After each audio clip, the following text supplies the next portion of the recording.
अस्सलाम वालेकुम। इसराइल और ईरान की जंग शुरू हुए 6 रोज गुजर कर। इस जंग पर दुनिया के बड़े मुल्कों का क्या रद्द-ए-अमल है, आज इसे देखते हैं।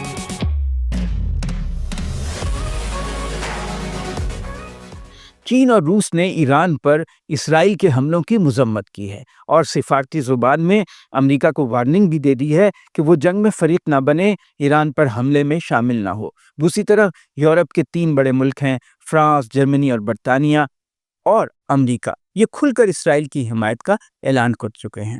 इसराइली मीडिया तो ये भी दावा कर रहा है कि बुध और जुमेरात की शब अमेरिका इसराइल के साथ जंग में शामिल हो जाएगा, यानी उसके जंगी तैयारे ईरान पर बमबारी में शरीक हो जाएंगे। बरतानिया पहले ही इसराइल के जंगी तैयारों की मदद कर रहा है, रीफ्यूलिंग। बुध तक सूरत हाल ये थी कि ईरान और इसराइल दोनों मुल्क एक दूसरे पर फजाई हमले कर रहे थे। इसराइल के जंगी तैयारे ईरान की हदूद में दाखिल होकर उसके अंदर घुसकर हमले कर रहे थे, बहुत से मकामात पर जहां वो कहते हैं कि फौजी तनसीबात हैं, जबकि ईरान मिसाइलों से इसराइल के अंदर फौजी अहदाफ को निशाना बना रहा था। इसराइल के वजीर आज़म नेतन्याहू का कहना है कि वो उस वक्त तक जंग से पीछे नहीं हटेंगे जब तक ईरान का एटमी प्रोग्राम नकारा न बना दिया जाए। इसराइल ने यह दावा भी किया है कि वो ईरान की फ़ज़ाई हदूद पर मुकम्मल कंट्रोल हासिल कर चुका है और आने वाले दिनों में अपने हमलों के ज़रिए मज़ीद वसी पैमाने पर अटैक करेगा। इसराइली हमलों के नतीजे में अब तक ईरान में 225 अफराद जाँ बहक हो चुके हैं, जबकि इसराइल का कहना यह है कि उसके अब तक सिर्फ 24 शहरी जो हैं वो इन हमलों में हलाक हुए हैं। इसराइल का दावा है कि वो अब तक ईरान के 1/3 मिसाइल तबाह कर चुका है और ईरान की मिसाइल फेंकने की सलाहियत रोज़ बरोज़ कम हो रही है। ताहम ईरान ने इसराइल के दावे को मजाक करार दिया है और तेल अवीव और हाइफा के शहरियों को वार्निंग दी है कि वो फौजी तनसीबात के करीबी इलाके खाली कर दें, क्योंकि ईरान उन्हें निशाना बनाएगा। अमरीकी सदर ट्रंप इसराइल और ईरान की जंग के बारे में कभी धमकी आमेज बयानात देते हैं और कभी मुसालहत आमेज, जिससे बेयकीनी की सूरत हाल है। शायद ट्रंप की पॉलिसी यह है कि ईरान धमकी आमेज बयानात से दबाव में आ जाए और उनकी बात मान जाए, उनकी शराइत पर समझौता कर ले। अगले रोज़ उन्होंने बयान दिया कि अगर ईरान यूरेनियम की अफजूदगी पर सख्त पाबंदियां तस्लीम कर ले तो इसराइली हमले बंद हो सकते हैं।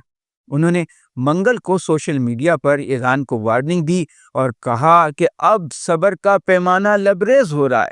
हमें मालूम है कि ईरान के सुप्रीम लीडर कहाँ छुपे हुए हैं। हम फिलहाल उन्हें हलाक नहीं करना चाहते, लेकिन हमारा सब्र ख़त्म हो रहा है। इस बयान के चंद मिनट बाद ही ट्रंप ने एक और बयान दे दिया कि ईरान गैर मशरूत तौर पर हथियार डाल दे।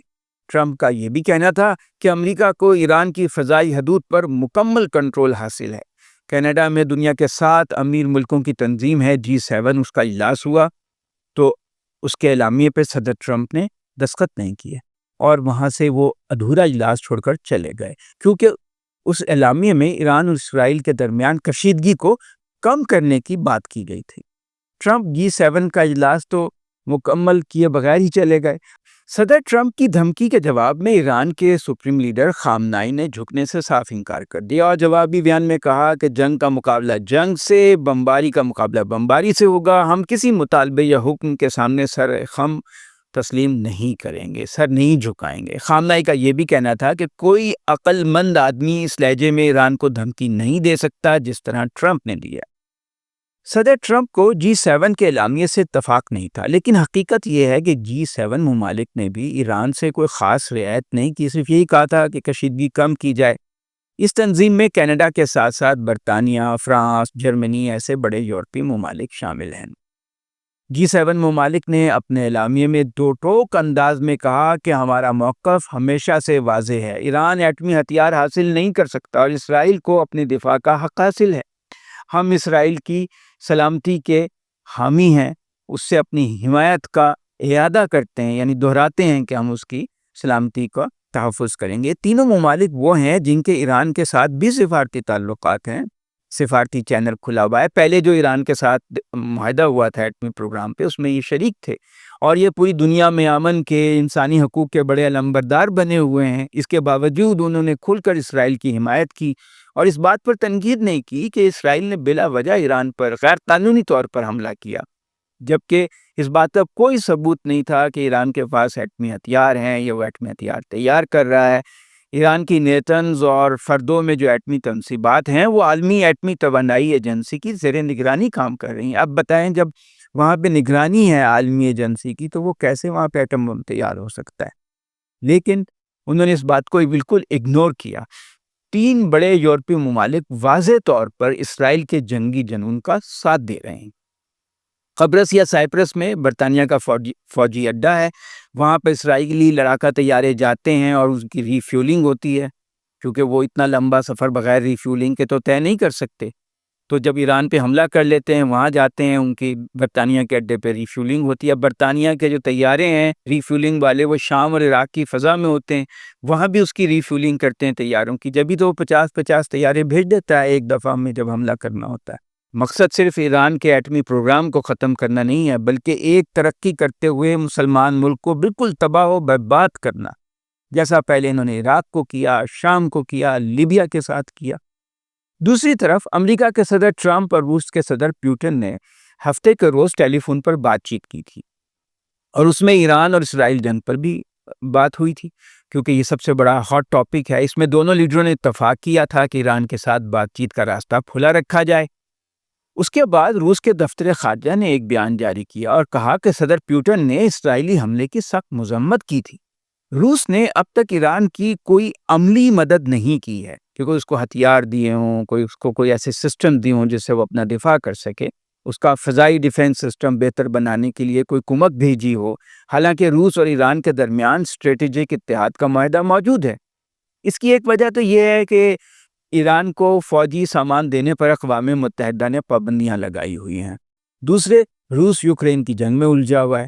تاہم روسی وزارت خارجہ نے اپنے بیان میں امریکہ سے کہا ہے کہ وہ اسرائیل کو براہ راست فوجی امداد دینے یا اس بارے میں سوچنے سے بھی گریز کرے، خبردار رہے۔ روس کا کہنا ہے کہ امریکی فوجی امداد مشرق وسطیٰ کی صورتحال کو شدید طور پر غیر مستحکم کر سکتی ہے۔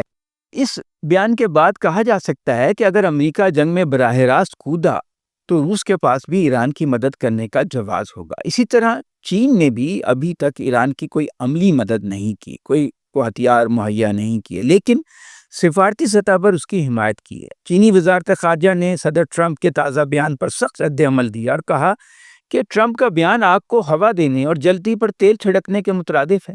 ایسی اقدامات، یہ چین کہہ رہا ہے کہ ایسے اقدامات صورتحال کو پرامن بنانے میں مددگار نہیں ہوں گے، بلکہ ان سے تنازع کی شدت، کنفلکٹ کی شدت مزید بڑھ جائے گی اور اس کا دائرہ وسیع ہو جائے گا۔ چین کے صدر شی جن پنگ نے خاصی سخت بات کی ہے اور ایک طرح سے امریکہ کو وارننگ دی ہے۔ ان کا کہنا تھا کہ اگر امریکہ دنیا کا احترام نہیں کرے گا تو سبق سیکھے گا، دنیا امریکہ کے بغیر بھی آگے بڑھ سکتی ہو۔ بڑی اہم بات ہے۔ تاہم فی الحال بظاہر یہی لگتا ہے کہ امریکہ پر روس اور چین کی وارننگز کا کوئی اثر نہیں ہے۔ افواہیں گردش میں ہیں کہ امریکہ کے B-52 اور B-2 بمبار طیارے جو ڈیگوگاشیا میں ہیں یا یورپ میں ہیں، وہ ایران کا رخ کر سکتے ہیں۔ یہ طیارے 30,000 پاؤنڈ وزنی بم گرانے کی صلاحیت رکھتے ہیں، جو سب سے بڑے بم ہیں دنیا کے۔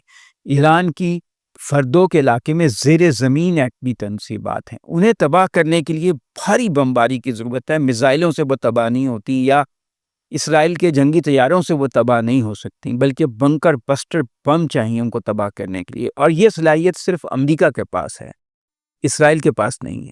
اگر امریکہ نے ایسا کیا تو یہ جنگ بہت خطرناک رخ اختیار کر لے گی۔ ایران اور امریکہ براہ راست آمنے سامنے آ جائیں گے۔ شکریہ۔ آپ میرے چینل کو سبسکرائب کریں اور بیل آئیکن اگر آپ نے پریس نہیں کیا ہوا تو پریس کریں تاکہ اگلے ویلاگ کا نوٹیفیکیشن آپ کو مل جائے۔